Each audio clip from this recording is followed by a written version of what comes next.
很简单的考试嘛。请问各位，你现在手上拿的手机是几 G 的？4G 啊，好，是一个4G 的时代。我们马上就要进入到5G 的时代啊。我们先看一下，回顾一下科技的进步。那么大概这些科技，我们可以用很简单的概念，每10年就是一个新的时代。所以我们现在是2019，我们即将进入到5G 的年代。然后往后到10年，大家手上拿的手机是4G， 对不对？那4G 呢，它就是我们现在的手机可以照相、可以沟通、可以 LINE、可以做很多的事情。那3G 的时代呢，很多人年轻的时候，拜托3G 我还没有出生了哈。3G 的时代是从2000年开始到2010年，那个就是那个时代的手机就只能够讲话，跟照那个画素很低的照片。现在你绝对不会想用那种手机了，那个是3G 的时代。当然，在座很多比较年轻的朋友，你根本从来没有想过啊，手机怎么会不能够上网，不能够做那些事情？其实手机一开始的时候，它就只能够讲电话而已。所以，如果你再往前到2G 的时代，那个是1990到2000年，那个是我们刚刚进入到数位时代。那再往前，我们整个我们所谓的科技，从1980年开始是很大的一个改变。那时候是叫做类比的时代。还记得你年轻的时候带一个随身听啊，大概那个年纪的人都在上一堂啊，都不是在你们这一堂啊，都在上一堂的那些长辈。像我这种年龄的，以前年轻用过随身听 Walkman 啊，然后有随身的 CD。这个现在对你们来讲，这简直是荒谬，很可笑。时代进度就是这么快，所以我们即将进入到5G。那要问大家一个问题：5G 跟4G 哪里不一样？5G 跟4G哪里不一样？就速度比较快而已嘛啊，也快蛮多的，快多少？快100倍，快100倍。所以那个会彻底改变人类的生活。所以如果你最近要换手机的话，可以考虑等一下。因为2020年开始，5G 的手机会加上全面的设备升级5G 之后呢，那人类的生活会有很大的改变。那为什么速度快会有大的改变呢？因为除了5G 的强大沟通能力，未来的时代还要加上永不休息的人工智慧。去年是人工智慧元年，就是第一次电脑打败了人脑。就所有的这个，我们公认人类智慧的最顶级，绝对不是篮球哈。我们等一下篮球是头脑发达四肢发达头脑简单来干的事情，开玩笑，打篮球要头脑。但是你知道，全人类的智慧顶级的一个竞赛是什么？围棋，下围棋，这个是最简单，0跟1，黑跟白，但是可以很复杂。但是到了去年的时候，已经人类设计的电脑的 program， 它会自己思考，已经打败了人脑。这是对科技界来讲是非常恐怖的事情。当几个人类的下围棋的冠军，几个冠军一起商量，我下一手要怎么下，一起下都下不过电脑，投降。所以人类把那个时代称为人工智慧元年，就是人类真正要进入到一个时代，那就是即将会由电脑来引领人脑的时代。所以英国最有名的物理学家霍普金斯有一个坐轮椅的，你们都看过啊。霍普金斯他去年他去世的时候，他留下来的最后的一句话，他就是说，请你们一定要限制人工智慧的发展，因为他很担心将来是会机器人统治人类的时代即将来临的，这是他的担心。那么在我们现在马上进入到2020年之后，科技真的是很发达。那5G 跟大家有什么关系呢？5G 跟大家的关系在几个方面我们可以看到。第一个就是人工智慧的改变世界，就是机器会取代人力，然后呢，机器要跟人并存。人类没有机器不会生活，对不对？刚才李慧已经说了，你没有手机可以吗？没有车都没关系，没有手机要命啊！现在人类最大的焦虑来自于手机没电，你相信吗？所以这是这个时代的改变。那么在这个人工智慧的时代呢，它第一个会影响到的是传播方式会改变。传播方式，比如说现在我们假设我们现在说我们要改高速公路，现在我们可以开100，我们说我们这样把它开太快了，我们现在通通改成只能开80。那我问大家，如果你当交通部官员，你要让全台湾的人都知道只能开80，你要宣导多久？你觉得要多久，大家才会全部的人，包括乡下的老太婆、那个菜市场的欧巴桑，都知道现在只能开80？你要花多久的时间？你认为，如果交通部让你当，你有把握多久？1个礼拜，你觉得够不够？够吧？应该不够，对不对？1个礼拜绝对不够，1个月不够，大概要宣导个半年，然后1年。各位，将来完全没有这回事。为什么？因为以后车子不是你开，你现在懂了吗？有的车子是谁开？电脑开。欢迎各位在座都年轻人，欢迎各位到圣地亚哥来。刘牧师现在在圣地亚哥，我每个月会去2次到湾区，到Silicon，叫做矽谷。我刚去的时候，我4年前去的。刚去的时候，矽谷的朋友就跟我说：“刘牧师，我先跟你讲，免得你吓到。如果你在路上看到车子在开，没有人开，车子自己会动，你不要太惊讶，因为 Google 正在测试无人车。那是我4年前。等到我今年去参加我儿子跟女儿的，我参加儿子的毕业典礼，儿子今年大学毕业。然后我去他的毕业典礼的时候，他们的学校已经有那个很小很小的车，然后插一根旗子，然后在路上走，没有人开那个很小遥控车，但是没有人遥控。那个车子会自动走，我就问我的孩子说：“这是干什么的？”他说：“那是送便当的。”他们的学校已经，你叫了便当，对不对？没有人送，不像台湾骑个摩托车噗送到那边，不是，它会有无人车，那个车上已经自动设好地址，它会自动开到你那边。那个车子上有镜头，看到红灯它会等，很有意思。科技已经发生在我们的生活。科技不是只在电影，科技已经在现实的生活里面。所以将来的车子有了5G 强大的互动功能，加上永不休息、永不失误的人工智慧，再加上毫不讲理的后现代，哇，我们即将迎向一个全新的时代。那我的会友告诉我这些事情，因为他是在我们圣地亚哥有一家公司专门跟 Apple 合作手机晶片，叫做 Qualcomm。高通专门做晶片的，那他就说他是领导的团队，就是专门在做5G。所以他常常出差到亚洲，到神送，到这些手机厂去推荐他们公司的手机晶片。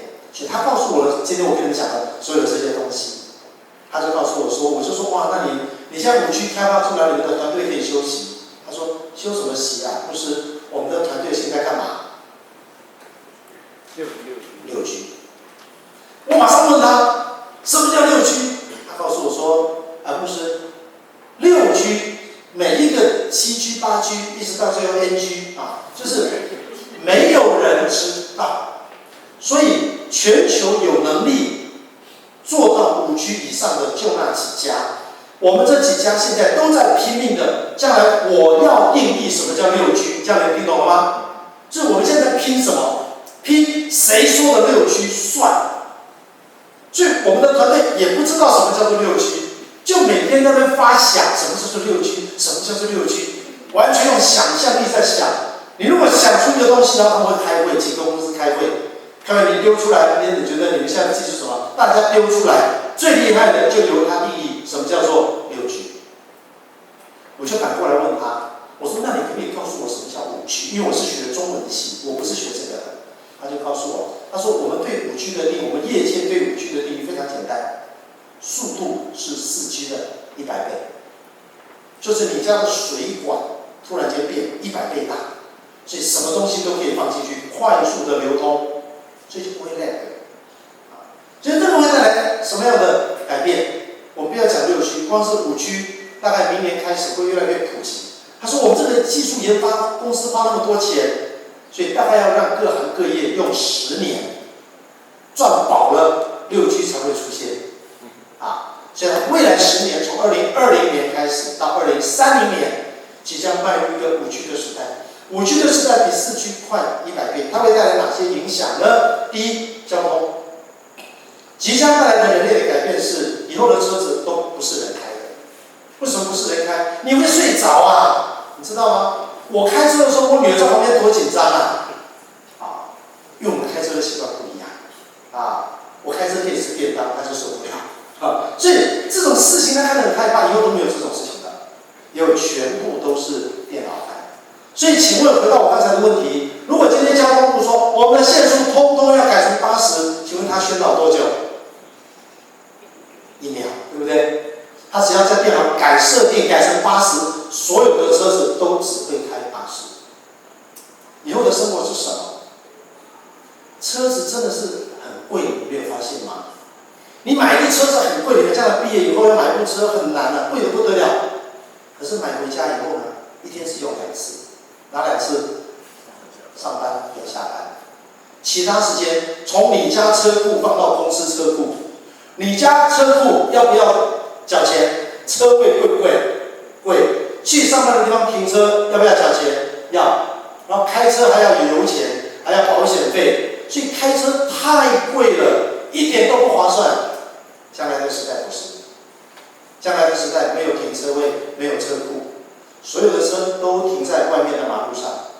你要出门的时候，你只要早上拿出你的手机，然后跟他说6点半在门口接我，然后你下车，你出了门就有一部车在门口等你，你就上车了。那你到了公司之后呢？你要停车吗？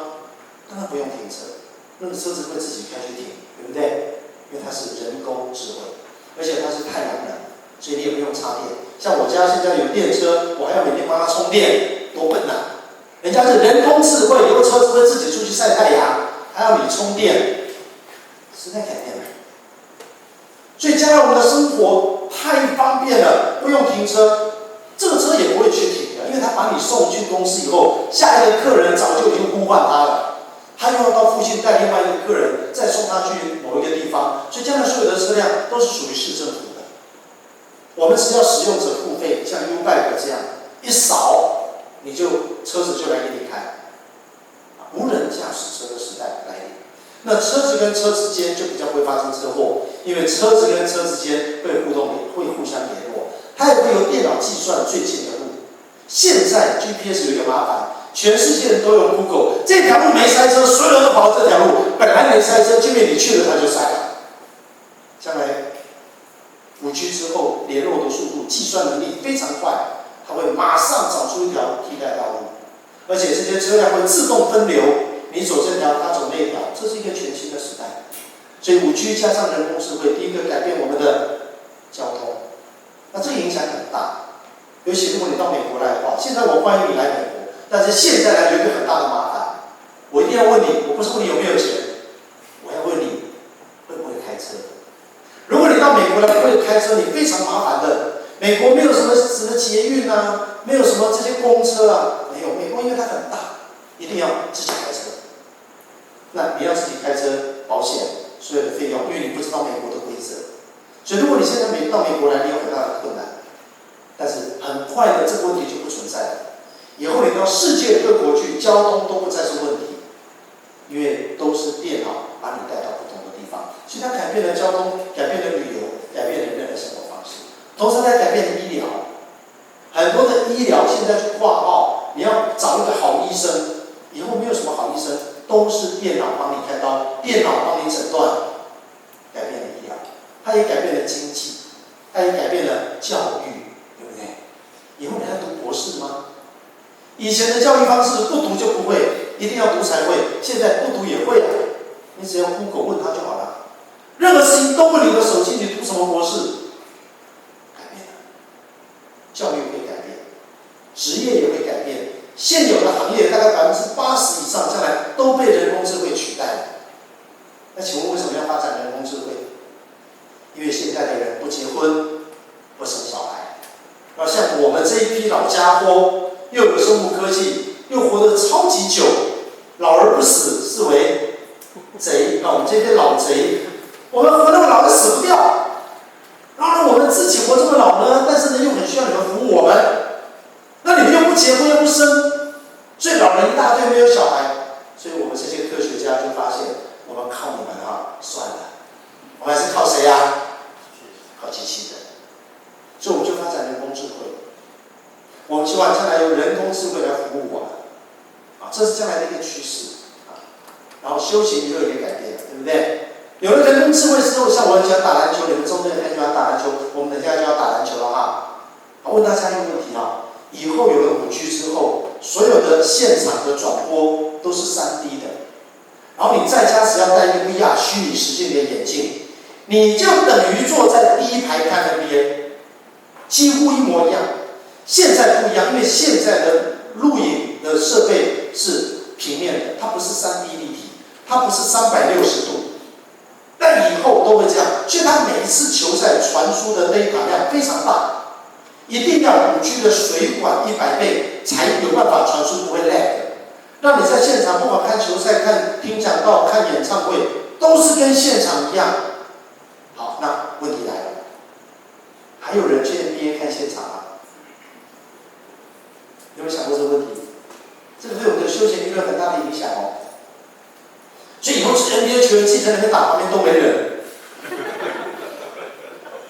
会吗？不会。我们下午要打球，对不对？我们那边打，旁边都没人，跟旁边很多人下午打球的告诉我，一样不一样？不一样。我们有一个朋友住在拉斯维加斯，他上礼拜到了圣地亚哥来找我。他就跟我说，他最近有一点受伤，因为他脚趾甲掉了3个。我一听好恐怖我怎么掉？说我打网球比赛，因为我跟一个小我30岁的，我就不认输。我跟他打一场比赛，打了200分钟，超恐怖的。打一场抢七，打200分钟，打3个多小时小我他因为网球你知道吗？就一直跑他那个脚就一直突，一点突，所以突，然后突到回家以后指甲掉3个。超恐怖！我说哇，你这太激烈了！我马上问一个问题：多少人看？你是一个什么比赛？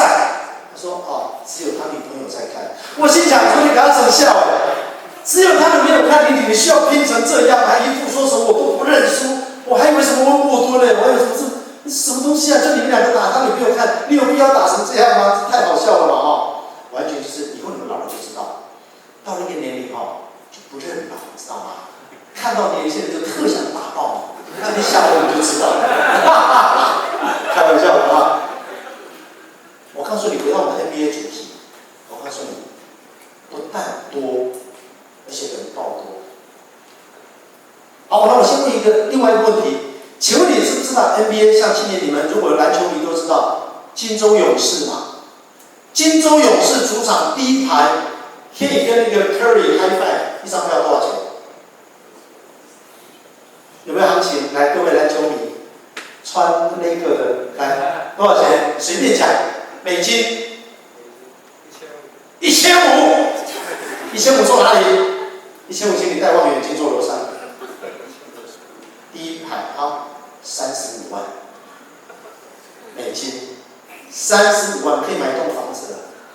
今年价格特别烂，因为今年没有 LeBron James。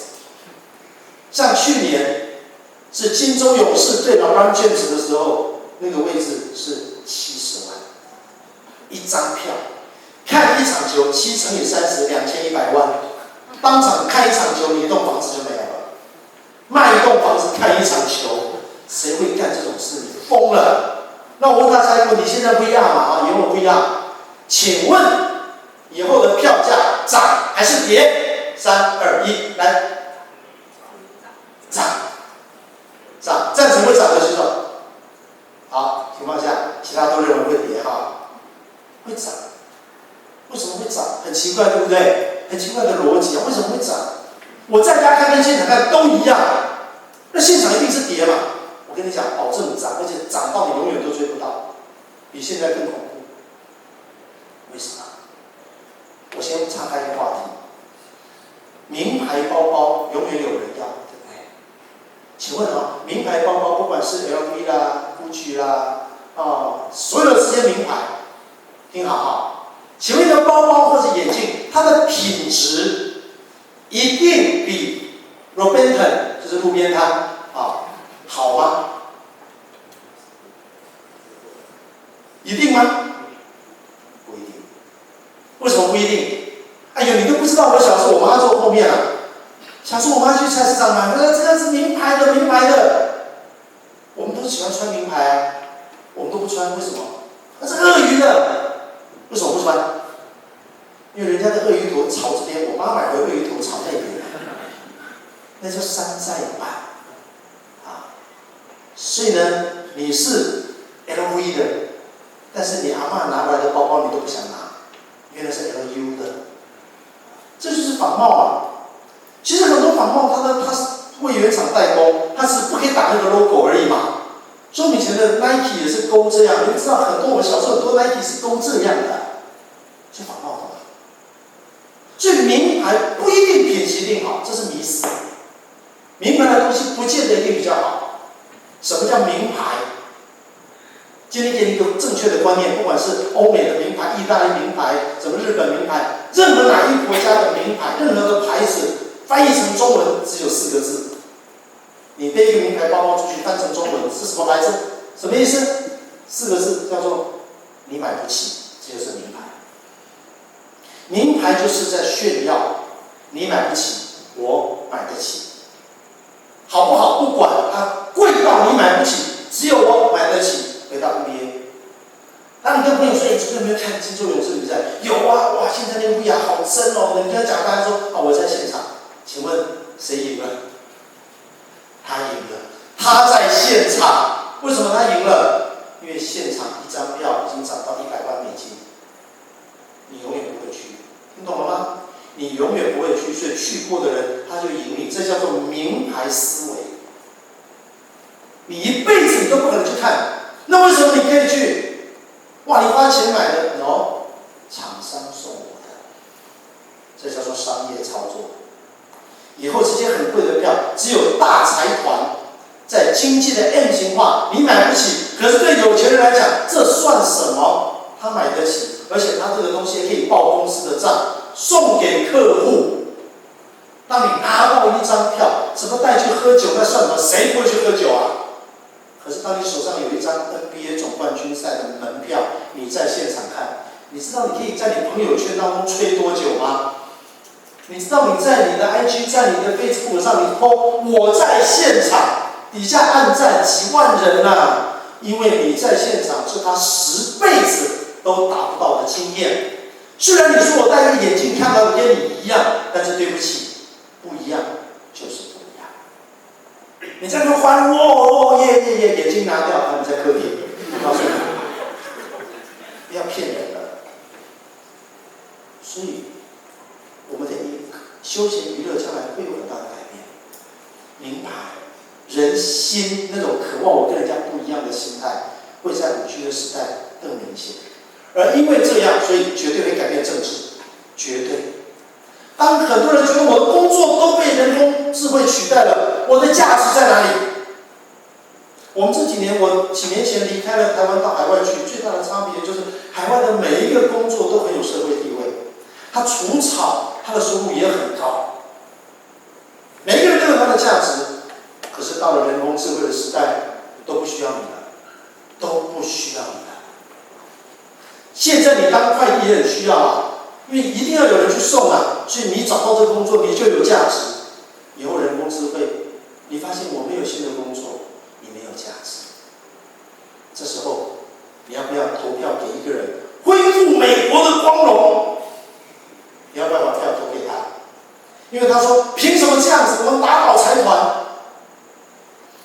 会不会政治上又有了新的革命？这些不能去看 NBA， 只能在家戴眼镜的。会不会非常的不爽？我比别人较认真，我比别人较打拼。下去会唱吗？为什么？为什么？我比别人较歹命嘛。它就会产生社会革命。当很多人他觉得找不到我的价值，一样是人，你吃什么我吃什么，你住哪里我住哪里，一样是人，他的里面会开始觉得。为什么一样是人，我感觉不到我是人？凭什么只有你才是人？政治，全球的政治会有新的动荡，民主制度将遭到非常严厉的考验。这些工智慧是会自我学习的，人工智慧越来越被拟人化。我们活在这样的一个时代，而我们就活在机器跟人在一起的时代。好，最近很红的一部电影，看过吗？举手。啊？拜托去看一下，真的，求求你去看一下。啊，今天下午打完球就去看。哎，可能现在没有了，没人上网找啊。阿丽塔，他在讲什么？他在讲以后这个世界上只剩3种人，第一种叫真人，第二种叫机器人，但是最可怕的是第3种，合成人。阿丽塔就是一个合成人。什么叫合成人？机器人不需要有人性，听清楚啊！机器人只需要有智慧跟能力。你叫他干嘛他就干嘛，很聪明够了，但是他没有办法跟你有情感的交流啊。所以我们就人类会研发出一种合成人。我现在在湾区那些 Bay Area 的年轻人，20几岁的，都跟他们的爸妈讲说，不要再逼我结婚了，我不会结婚的，反正很快就会有机器人，我会娶一个机器人。请问老婆是真人好还是机器人好？当然是机器人好啊。因为机器人上网连线煮的菜多精准啊！你今天要是谁的食谱，哪一家你喜欢哪一个，上网他的食谱，机器人就全部照做，放几匙就放几匙，要几度就几度。太太煮菜那水准多么参差不齐啊！这餐好吃的不得了，对吧？你妈是不是这样？哇妈，你煮的好吃，下一餐我煮的好难吃，会不会？会，因为我们是人，我们的做的东西素质不可能像机器做的一样。以后机器人老婆开玩笑，最重要的机器人老婆不睡觉啊，所以煮饭啊、洗衣服啊、扫地啊 ，never complain。所以这些有先生的人就觉得哦太好了啊。所以年轻人至少在 Bay Area， 他们已经觉得什么结婚，他们看到他们父母的婚姻生活超失望的，你知道吗？就觉得你们这些大人真无聊，干嘛这样折腾自己？干嘛挖个坑自己跳？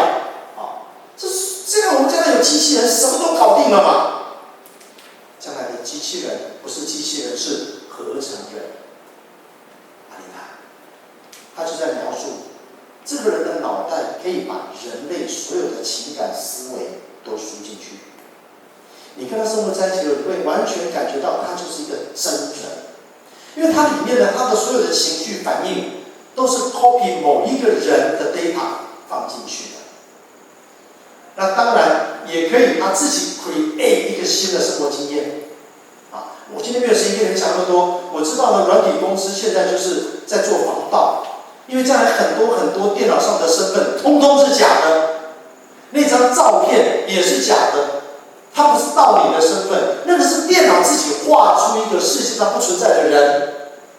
所以同一家公司同一家公司，他把他的人分成2组，一组人就是一直去画，用电脑画出一个不存在的人，而另外一组人呢，专门演警察，他们专门一组人在破解，我怎么去分析我现在在手机上看到的这张脸，这个身份是真的有这个人，还是这个是电脑虚拟，它模拟出来，世界上没有这个人。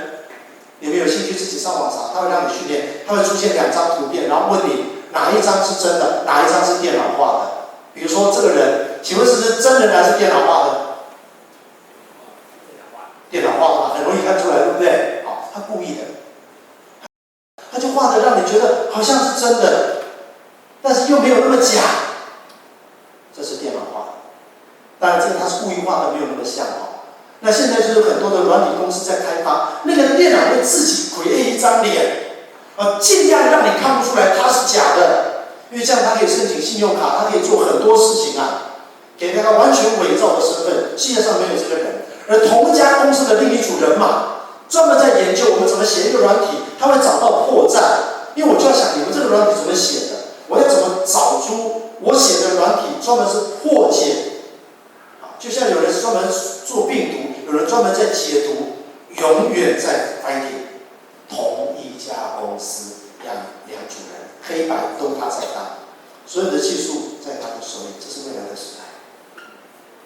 所以这个 Anita 为什么我觉得他很有意思？因为他向我们，它是一个想象的电脑，一个电影，但是却非常真实的让我们看到未来的生活。所以以后打篮球的时候，我们里面只要放个阿丽塔，你就没搞头啦。因为他只是长得完全是一个人，他跳起来比 Michael Jordan 还远2倍啊！而且他投篮的时候，里面的电脑分析精准，5G 很快，0.1秒计算出来，100发100中。没关系，你这边也搞一个阿丽塔，专门防守的。所以将来都是电脑在打，你现在明白了吗？我儿子跟我说：“爸爸，你还怎么看 NBA 啊？现在大家都在打电动啊！现在每一年电动的决赛看的人比真的 NBA 看的人还多了。现在看 NBA 的人已经比看玩 game 打 NBA 的 game， 他们觉得那个更有吸引力。所以更多的人，因为他自己打 game， 所以他要去看你很会打，你可以打到什么程度，所以去看这个打 game 打 NBA 的人，然后看他们比赛。现在是这样的时代。”所以虚拟跟真实越来越模糊了，在这样未来这个时代，所以你可以去看阿丽塔，它是一个战斗能力很强的，所以其他的公司就要研发脸长是人的脸，他的身体要怎么样更强大，怎么样变成变形金刚，他这一刻是你的太太，下一刻变身为小跑车带你去上班，这是人类将来在追求的。我们觉得很遥远，一点都不遥远。透过5G， 在未来20年、30年，如果我这种今年已经57岁的人，我都没有办法想象，在我20岁的时候，我没有办法想象30年后是这样。你以现在的科技水准，再给我30年，你没有办法想象，你完全无法想象到时候人类过的是怎样的生活。我到波特兰的时候，我们的那个一个会友的家里面的冰箱是智慧型冰箱，不用开冰箱就知道里面有什么，因为它冰箱里面有镜头，冰箱的壳上有显示器，所以你从外面就看到里面的样子。那以后呢，这个冰箱是智慧型人工智慧自动上网，冰箱只要放一个很小的晶片，而全世界现在最小的晶片通通是台积电做的。所以为什么台湾有竞争力？因为台积电太恐怖了，美国国防公司的晶片都是发包给台积电做。将来如果要暗杀你，今天在这里做礼拜，对不对？无人机来暗杀你，绝对会把我们通通炸死，因为其他人死得太可怜了。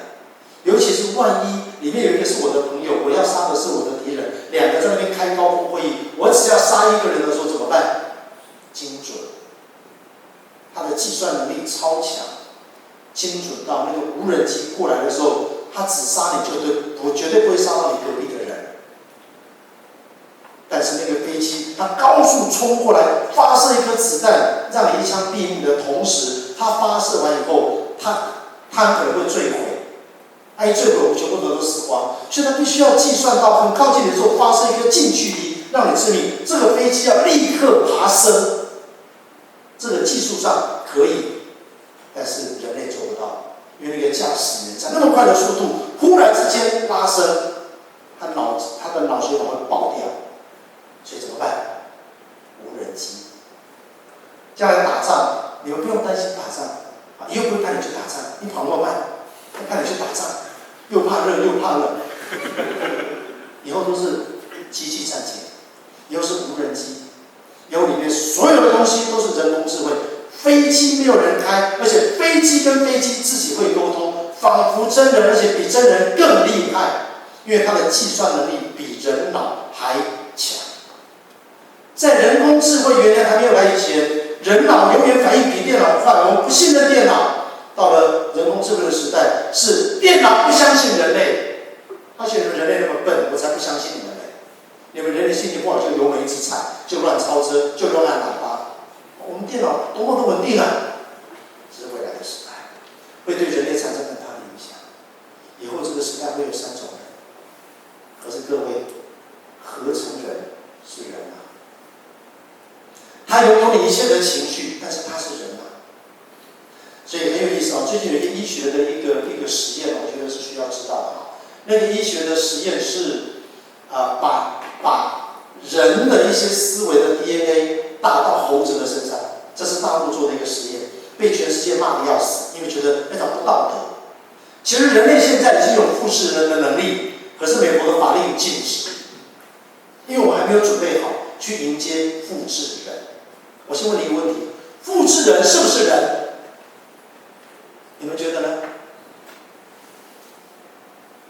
从信仰来讲，复制人不是人，它只是一种长得跟人一模一样的动物。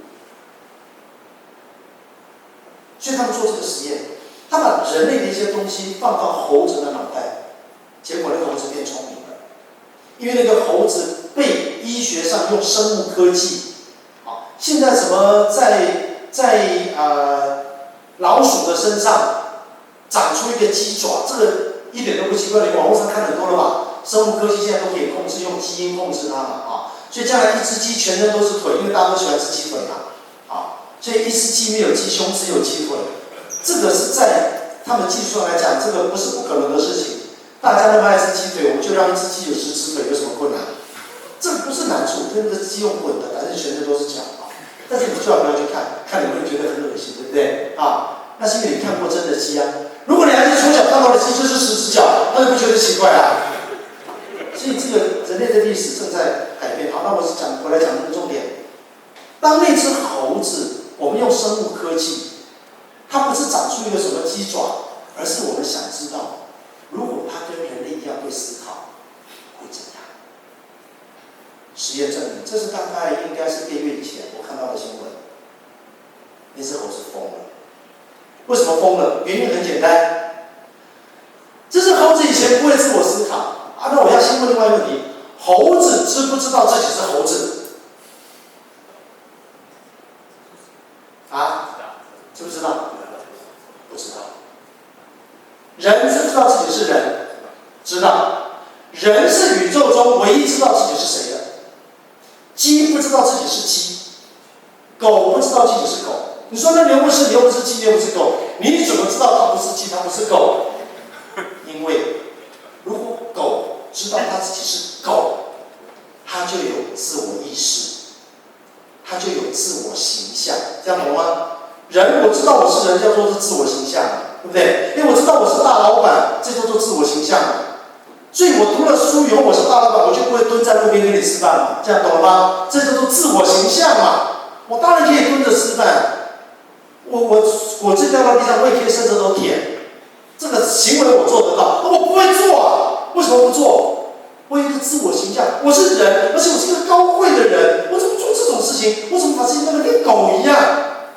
我有自我形象，我就不会去做跟我的形象不一样的事，这叫做个性决定一切。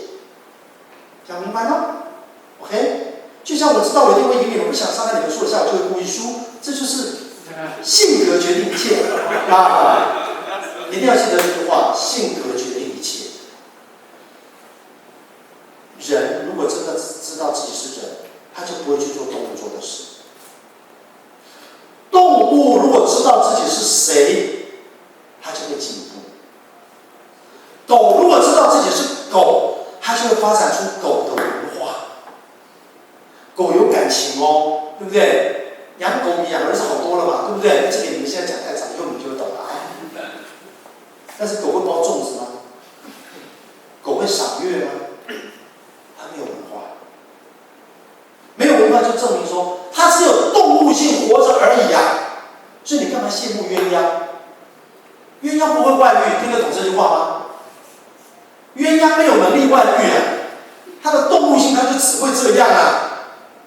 了不起的是人类啊，人类是超想外遇的，但是我们竟然能够不要，这是人类最贵的地方，因为我们有自我形象，动物没有。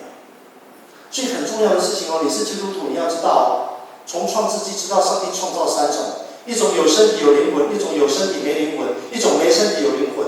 这是上帝一开始创世纪创造3种。有身体有灵魂的是谁？人。有身体没灵魂是谁？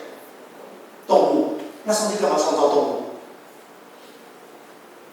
你们太善良了。我去一个教会说，上帝干嘛创造动物？给我们吃。我跟你讲，华人最讨厌的，他到圣地亚哥带了就海族馆，尤其在那种你们上一盘的那些，现在在楼下那个下公阿嬷哈，看这个水族馆，这个有吹好吃，这个有钱，这个满脑子看到动物就想食谱啊，尤其广东人我妈就广东人，看到东西就想怎么煮、怎么吃、怎么弄。上帝为什么造动物？为什么动物有身体没有灵魂？因为上帝创造动物来陪伴我们。所以一个地方没有人，只要有动物，你还是会觉得很开心。看到动物就觉得很开心。然后动物最重要的目的是让人看到动物，知道自己不是动物。这就是动物存在的目的。不然我们跟黑猩猩其实很像，你看到它你就知道我跟你不一样。所以人跟动物是不一样。动物有智商对不对？所以这个今天早上的新闻，今天早上我起床看到了日本的动物园14只猴子逃脱，自己把那个笼子打开，自己跑出去。然后日本那个动物园派人去把它们通通抓回来，很好笑，你自己上网看，超好笑的那个猴子很聪明，因为他那个管理员的钥匙挂在门上，忘了拿走，动物就自己那个猴子就自己开门，全部都跑掉了，超级好笑的动物它有智商，它有感情，但是它没有灵魂。因为上帝造动物的时候，就希望动物陪伴人类，这是动物。那第三呢？有灵魂却没有身体，这是谁？这是阿飘，对不对？就是他没有身体，他还有灵魂。这在圣经里面把它叫做天使。希伯来书说，天使都是服役的灵。天使，神造人的时候，神造动物跟神造天使目的通通不一样，懂吗？上帝造人的目的是什么？上帝造人的目的是让人跟他分享。上帝把人当作儿女，上帝造动物当你的宠物，上帝造天使服役的灵当你的外劳，这样听到吗？每一个受造都有他的目的。今天刚好我们家人在这边，我很喜欢讲这个例子。我们家之前聘一个外劳，超级好。我弟弟那绝对可以作证，从印尼来的，照顾我爸爸，真的好得不得了。我爸睡客厅，我们给他一个房间，他说不要，我就睡客厅的沙发。我们弄了一个病床，让我爸爸80几岁睡客厅，因为他说医生说2个小时要帮他翻身，跟煎鱼一样，不然会超微他。病人不翻身会褥疮，所以要翻身。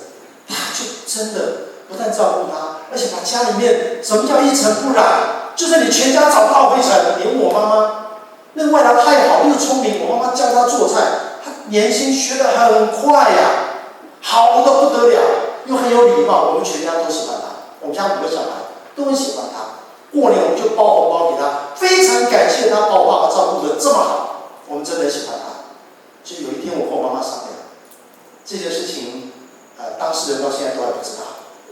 我跟我妈商量说：“妈妈，这个好好得不得了，太好了，而且我们全家都喜欢他，去哪里找这么好的人，对不对？”我说：“你要不要跟弟弟商量一下？因为我弟弟还没娶。我说如果弟弟把他娶过来的话，1个月2万多块也省下来了，外劳的费用也省下来了不过很可惜没有不是他不好，你明白吗？因为你娶一个人不是因为他很厉害你才娶他嘛，那不然你就阿丽塔就好了嘛，就机器人就好了嘛。你会娶一个人是因为你爱他，你爱他，他煮饭一定煮得比外劳好吗？他洗衣服一定洗得比外劳干净吗？不一定。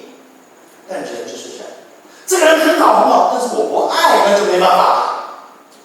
你爱一个人，这个人不太好，他煮菜也煮得不好，然后他各方面都不太好，读书也不太会读，但是我就是爱他，有没有这种事？有嘛，对不对？所以台语有一句话，爱有咔嚓自听过吗？就是你爱上了，没办法，因为你爱他，不好，没办法，你就是爱他，这就是人。人有一个独特的能力，我们不是机器人，我就是会有主观的感情，我会爱他，我会选择他。所以上帝造外劳，上帝造天使就是服役的灵，天使就是外劳。圣经说神不救拔天使，所以我们做牧师最怕人家问一个问题：以前我都不知道怎么回答，我只能说魔鬼最好不要悔改，不然的话上帝会很为难。我现在懂了，这个问题不存在，因为魔鬼只是神工智慧。悔改代表上帝你要恢复关系，才是叫做悔改。魔鬼坏掉就坏掉了，他变坏了，他违背上帝，他本来是天使变成魔鬼，坏掉就是丢掉。神没有要救他们，因为神造他的时候就没有要跟他维持一种美好的像上帝跟我们的关系。所以亲爱的朋友，当我们硬把人的脑子放到猴子里面，最后变成猴子错乱了。因为以前猴子照镜子的时候，他不会错乱。现在你叫他会人的思考，他照镜子，他就是说我是一个人。结果一照镜子开始什么？猴子我到底是人还是猴子？这个实验真的，这个实验后来你上网去查，那只猴子后来精神错乱，而且更惨的，他现在已经回不去当猴子了，他回不去了，他整个里面就宕机，你知道吗？就跟电脑转圈圈一样，他就宕机了。他说我到底是谁？我踢笑了，他也不知道自己是猴子，也不知道自己是人，因为他就明明不是人，他就要假装他是人。人工智慧也一样，人工智慧永远没有办法取代人，为什么？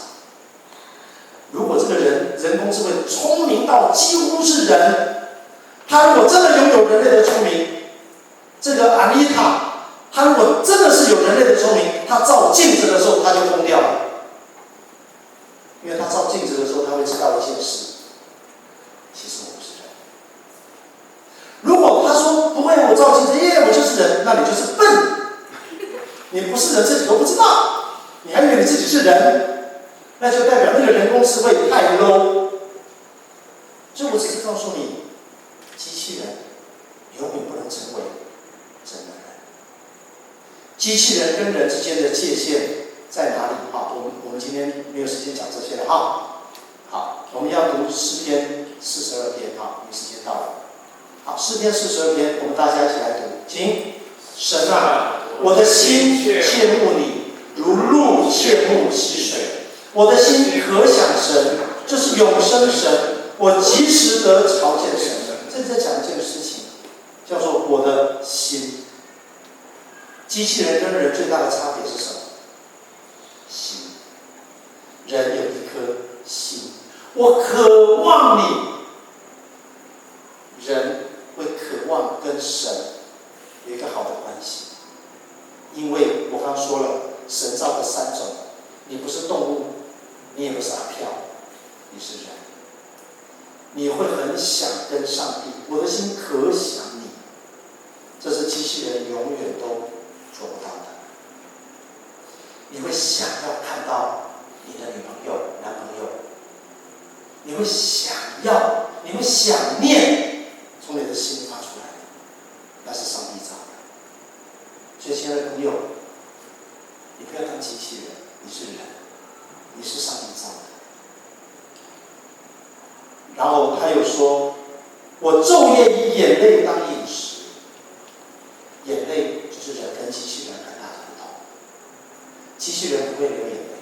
你说刘牧师你乱讲，将来的机器人一定也会流泪，会，因为那个机器人的里面会有一个水池会有一个袋子里面装很多水，该哭的时候它就会哭，可是你要记得去加水因为你没有加水的话，就会想哭的时候哭不出来它就会变这样，它就会宕机。我要哭，为什么没有水？没有水你要帮它加水。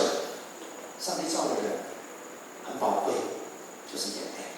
而且我可以告诉你你不要小看眼泪。时间的关系这我们就先聊过去了诗篇42篇讲几个重要的情绪，会渴慕，会有眼泪，会欢呼，会悲伤，会忧闷。我的心为什么烦躁？这都是人可贵的地方。好，我们讲眼泪。眼泪的成分是什么？水，还有溶菌酶。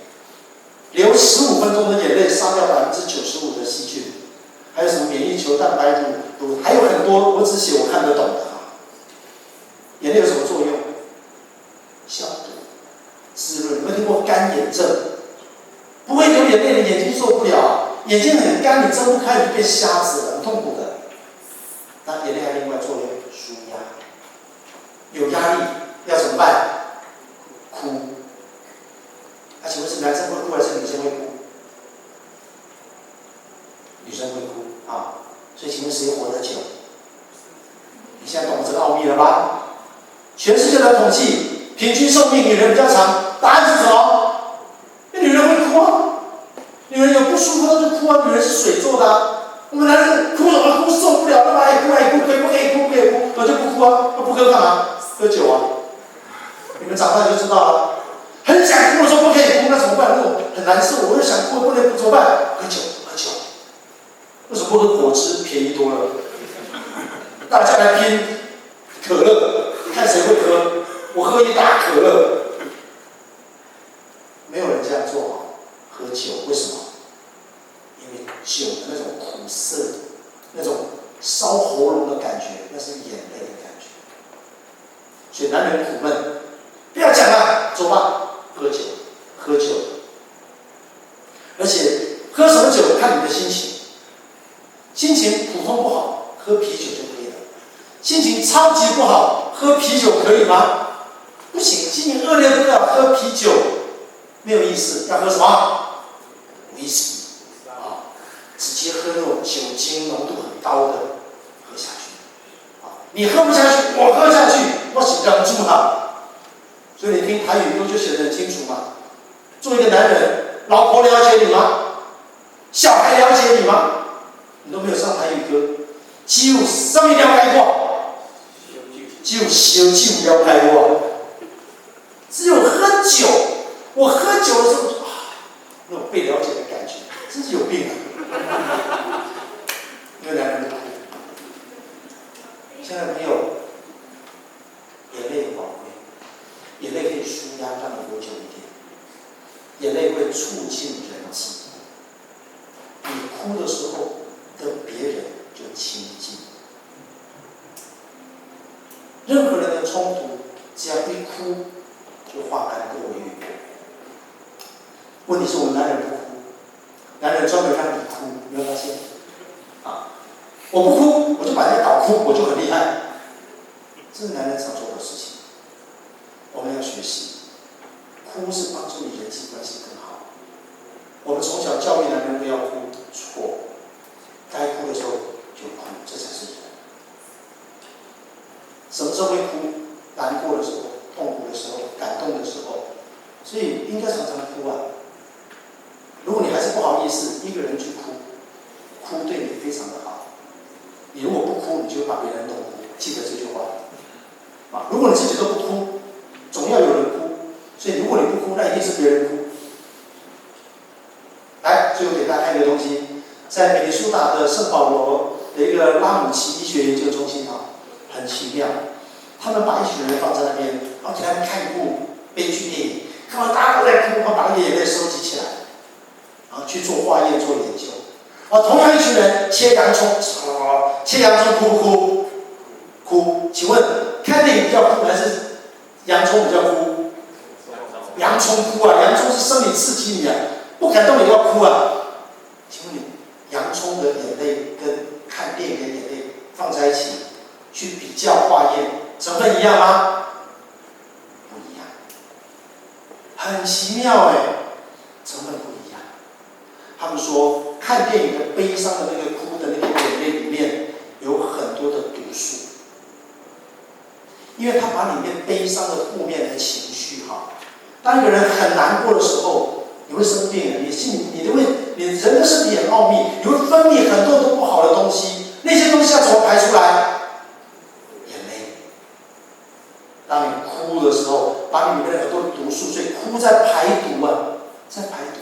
洋葱，你说那不然我就没事切个洋葱排个毒，没用。洋葱的毒没有，洋葱的眼泪没有排毒效果。所以你看上帝造的眼泪好奇妙所以亲爱的朋友，当你们读了诗篇42篇，你就知道人跟机器人合成了很大的不同。我们有眼泪，我们有很多的情绪，我们有心，这就是人。所以我们的结论也很简单，请你要珍惜你的人生。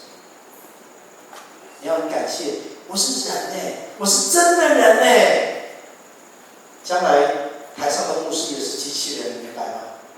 因为都是机器人，都是假的，就跟阿丽塔一样，外面看起来混乱到你看不出来。未来的时代就是机器人越来越像人，那人呢，越来越像机器人，因为我们分不清楚真跟假。所以今天美国基会教会记得标榜，本教会牧师为真人。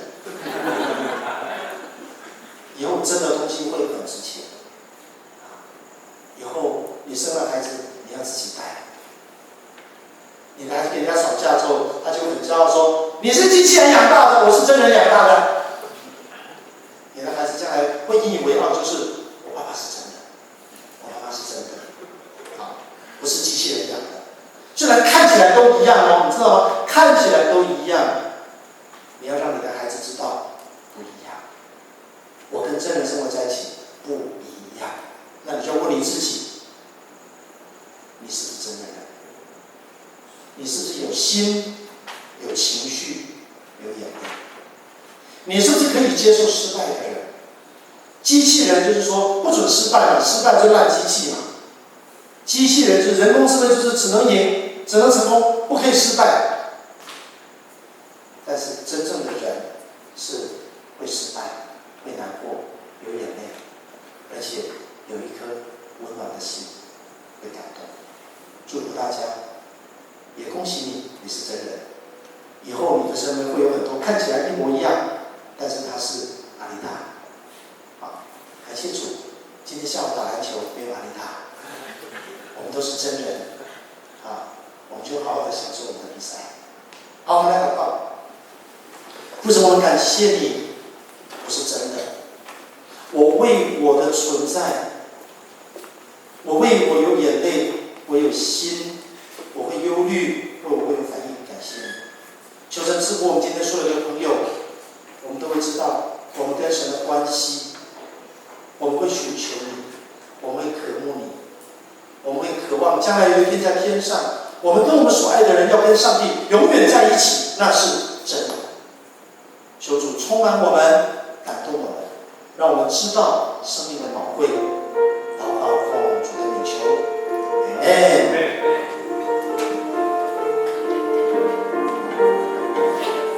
我请今天